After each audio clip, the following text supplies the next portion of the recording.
साथियों, मैं जय मालाकार क्लासेस में आप लोगों का स्वागत करता हूं। आज हम टेट 2019 से संबंधित जो नई शिक्षा नीति जो 2020 है उससे संबंधित बहुत ही इम्पोर्टेंट क्वेश्चन आप लोगों को कराने वाला हूं।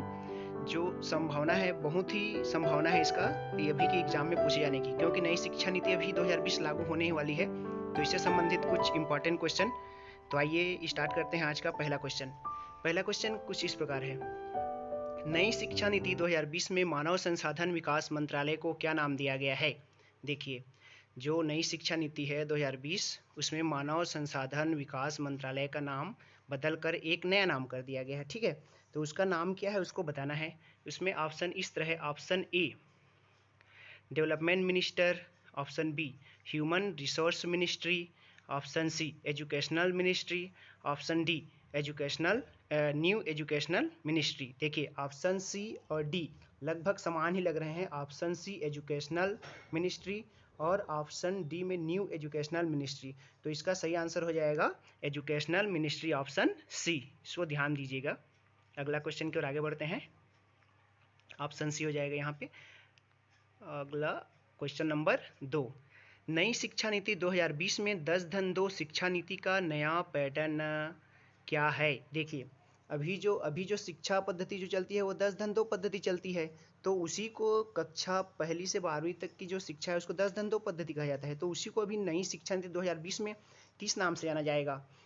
आपका ऑप्शन कुछ इस तरह है। Option A 5-3-4-3, option B 5-3-3-4, option C 5-4-3-4, option D 5-4-3-4। तो इसका सही आंसर हो जाएगा ऑप्शन बी हो जाएगा इसका। ठीक है, ऑप्शन बी किस तरह से? देखिए, 5-3-3-4 मतलब 5 मतलब पहली में आने से बच्चा पहले उसके पहले 3 साल आपका उससे पहली से प्री प्राइमरी कक्षा कहलाएगा, और पहली दूसरी दोनों मिला के 5 साल। उसके बाद तीसरी चौथी पाँचवीं 3 साल, उसके बाद छठवीं सातवीं आठवीं 3 साल, उसके बाद 9वीं 10वीं 11वीं 12वीं 4 साल।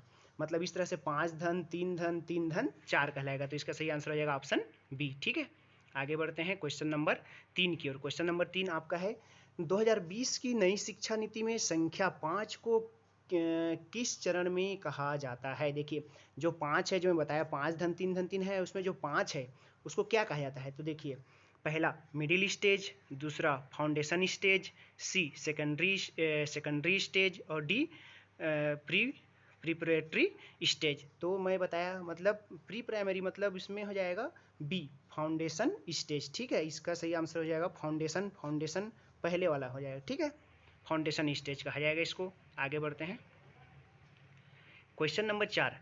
न्यू एजुकेशन पॉलिसी 2020 में किस वर्ग का कौशल विकास पाठ्यक्रम शुरू होगा? देखिए, क्या बोला गया है? न्यू एजुकेशन पॉलिसी 2020 में किस वर्ग का कौशल विकास पाठ्यक्रम शुरू होगा, मतलब कौन से कक्षा का उसको बताना है। कक्षा 5, option A class 5, option B class 6, option C class 7, class 8। तो इसका सही आंसर क्या हो जाएगा? ऑप्शन बी क्लास 6 से स्टार्ट होगा। ठीक है, तो सही आंसर हो जाएगा क्लास 6। याद रखिएगा, जितना भी क्वेश्चन बता रहा हूँ बहुत ही इंपॉर्टेंट है, नई शिक्षा नीति से रिलेटेड है। ये आपके एग्जाम में आने की बहुत ही ज़्यादा संभावना है अभी के एग्जाम में, करंट एग्जाम में आने की। Question number 5। नई शिक्षा नीति 2020 किसने तैयार की है? देखिए, किनके द्वारा तैयार किया गया है? नया शिक्षा नीति 2020 किनके द्वारा तैयार किया गया है उसको बताना है। पहला ऑप्शन ए कोठारी आयोग, बी सी कस्तूरी रंजन समिति, डी सीबीएसई, सी में है सीबीएसई, और डी में इंडियन प्लानिंग कमीशन। तो इसका सही ऑप्शन हो जाएगा बी, ऑप्शन बी हो जाएगा। सी कस्तूरी रंजन समिति द्वारा इसको बनाया गया है। जो नई शिक्षा नीति है, ये मोस्ट इंपॉर्टेंट क्वेश्चंस हैं, एक बार जरूर कीजिएगा इनको, बहुत ज़्यादा इंपॉर्टेंट क्वेश्चंस है। ठीक है, अगला आते हैं क्वेश्चन नंबर 6।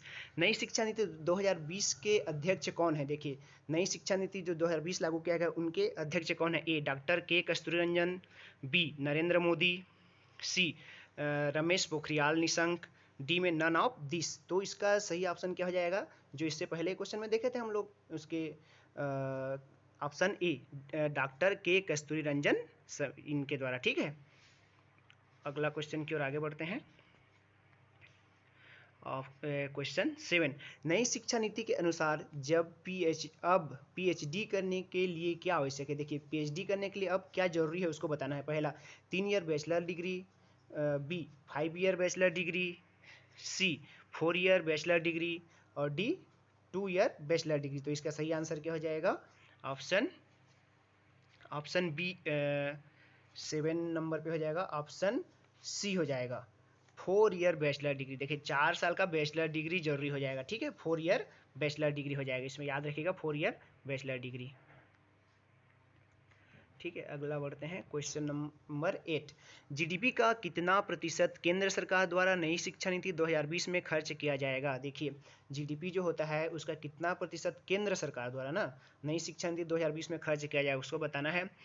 5%, 6%, 7% और 4%। तो इसका सही आंसर हो जाएगा ऑप्शन बी 6%। 6% ही आपका खर्च किया जाएगा एजुकेशन पर। ठीक है, आगे क्वेश्चन नंबर 9, लॉ और मेडिकल एजुकेशन को छोड़कर समस्त उच्च शिक्षा के लिए एकल निकाय के रूप में किस आयोग का गठन किया जाएगा। देखिए मेडिकल और लॉ को छोड़ के ना उच्च शिक्षा जितने भी होंगे उनके लिए एकल निकाय का गठन किया जाएगा। उसको किस नाम से जाना जाएगा, HECI, HETI, NHEB, NRFI। तो इसको जाना जाएगा ऑप्शन ए HECI के नाम से जाना जाएगा। ठीक है, आगे बढ़ते हैं क्वेश्चन नंबर 10 की ओर। नई शिक्षा नीति 2020 के अनुसार वोकेशनल कोर्स किस कक्षा से शुरू किया जाएगा। जो वोकेशनल कोर्स होगा नई शिक्षा नीति की वोकेशनल कोर्स वो कौन सी कक्षा से प्रारंभ किया जाएगा उसको बताना है। Class 5, class 6, class 7, class 8। तो इसका सही आंसर हो जाएगा ऑप्शन बी क्लास 6। याद रखिएगा मोस्ट इंपॉर्टेंट क्वेश्चन, बहुत ही ज़्यादा इंपॉर्टेंट क्वेश्चन मैं बता रहा हूँ आज आप लोगों को। कितने वर्षों के बाद भारत में नई शिक्षा नीति 2020 की घोषणा की गई। देखिए जो अभी तक जो शिक्षा नीति चल रही थी उसको अभी 2020 में चेंज किया गया, तो कितने वर्षों बाद चेंज किया गया है उसको बताना है। ऑप्शन ए 34 वर्ष, ऑप्शन बी 52 वर्ष, ऑप्शन सी 35 वर्ष, ऑप्शन डी 33 वर्ष। तो इसका सही आंसर हो जाएगा ऑप्शन ए 34 वर्ष। 34 वर्षों बाद कोई समिति द्वारा या फिर किसी सरकार द्वारा शिक्षा नीति को चेंज किया गया है। ठीक है, आगे बढ़ते हैं क्वेश्चन नंबर 12, नई शिक्षा नीति 2020 में कौन सी भाषा को कक्षा 5वीं तक खत्म कर दिया गया है। देखिए कक्षा 5वीं तक पूरी तरह से एक भाषा को समाप्त कर दिया गया है। ठीक है, तो उस भाषा का नाम क्या है उसको बताना है। देखिए ऑप्शन कुछ इस प्रकार है, इंग्लिश, हिंदी, उर्दू, संस्कृत। तो क्या हो सकता है थोड़ा गेस कीजिएगा। तो इसका सही आंसर है ऑप्शन ए इंग्लिश। इंग्लिश को कक्षा 5 तक समाप्त कर दिया गया है नई शिक्षा नीति में। याद रखिएगा मोस्ट इंपॉर्टेंट क्वेश्चन, जितने भी क्वेश्चन बता रहा हूँ बहुत ही इंपॉर्टेंट क्वेश्चन हैं। अब आते हैं क्वेश्चन नंबर 13 पे। नई शिक्षा नीति 2020 के अनुसार 5वीं कक्षा तक की शिक्षा किस भाषा में होगी। मोस्ट इंपॉर्टेंट क्वेश्चन, इसको IMP लगा लीजिएगा, बहुत ही इंपॉर्टेंट क्वेश्चन। कक्षा 5वीं तक की शिक्षा किस भाषा में होगी। पहला फ्रेंच भाषा, अंग्रेजी भाषा, मातृभाषा, स्थानीय भाषा या क्षेत्रीय भाषा और डी संस्कृत भाषा। तो इसका सही आंसर क्या हो जाएगा ऑप्शन सी मातृभाषा, जो आपका स्थानीय भाषा होगा। ठीक है, जिस राज्य का स्थानीय भाषा जो भी होगा, मातृभाषा जो भी होगा उस लैंग्वेज पे होगा। ठीक है, जैसे हमारे छत्तीसगढ़ी में हो सकता है छत्तीसगढ़ी, और जैसे बस्तर साइड बोलते हैं कुरुक बोली, उस तरह से सरगुजा साइड का सरगुजिया, उस तरह से जो स्थानीय क्षेत्रीय भाषाएं उनके हिसाब से किया जाएगा। ठीक है, आगे आते हैं 14 नंबर पे। नई शिक्षा नीति 2020 का लक्ष्य किस वर्ष तक 3 से 18 वर्ग के प्रत्येक बच्चों की गुणवत्तापूर्ण व समावेशी शिक्षा प्रदान करना है। देखिए नई शिक्षा नीति 2020 कहाँ तक गुणवत्तापूर्ण समावेशी शिक्षा प्रदान करने का जो लक्ष्य रखा है, कौन से वर्ष तक है उसको बताना है। ऑप्शन ए 2040 तक, ऑप्शन बी 2025 तक, 2030 तक, 2035 तक। तो इसका सही आंसर हो जाएगा ऑप्शन सी हो जाएगा 2030 तक। याद रखिएगा 2030 तक लक्ष्य रखा गया है समावेशी या फिर शिक्षा को पूर्ण करने का। ठीक है, आगे बढ़ते हैं क्वेश्चन 5, किस वर्ष तक स्कूली शिक्षा में 100% के साथ माध्यमिक स्तर तक एजुकेशन फॉर ऑल का लक्ष्य रखा गया है। देखिए ये प्रश्न अलग है, एजुकेशन फॉर ऑल है, यहाँ पे एजुकेशन फॉर ऑल के लिए लक्ष्य रखा गया है 100% के साथ। ठीक है, तो इसमें है ऑप्शन ए 2040 तक, 2030 तक, 2025 तक, 2035 तक। तो इसका सही आंसर क्या हो जाएगा ऑप्शन नंबर बी 2030 तक। ठीक है, इसका भी 2030 तक रखा गया है। ठीक है, दोनों क्वेश्चन का आंसर 2030 ही है। याद रखिएगा, प्रश्न को एक बार अच्छे से पढ़ लीजिएगा पॉज करके क्वेश्चन हमारी वीडियो को। किस वर्ष तक उच्च प्राथमिक स्तर में 50% GER पहुंचाने का लक्ष्य रखा गया है? GER जो है उसको 50% तक पहुंचाने का लक्ष्य किस वर्ष तक रखा गया है, वो भी उच्च प्राथमिक स्तर पर। ठीक है, क्वेश्चन को गौर से पढ़ लीजिएगा। वर्ष 2040 तक, वर्ष 2035 तक, वर्ष 2045 तक, वर्ष 2030 तक। तो इसका सही आंसर हो जाएगा वर्ष 2035 तक। ठीक है, इसको याद रखिएगा, 2035 तक। तो दोस्तों ये था आज का हमारा नई शिक्षा नीति 2020 से संबंधित बहुत ही इंपॉर्टेंट क्वेश्चन आप लोगों के सामने लाया था। कैसा लगा एक बार शेयर कमेंट करके बताइएगा। नमस्कार।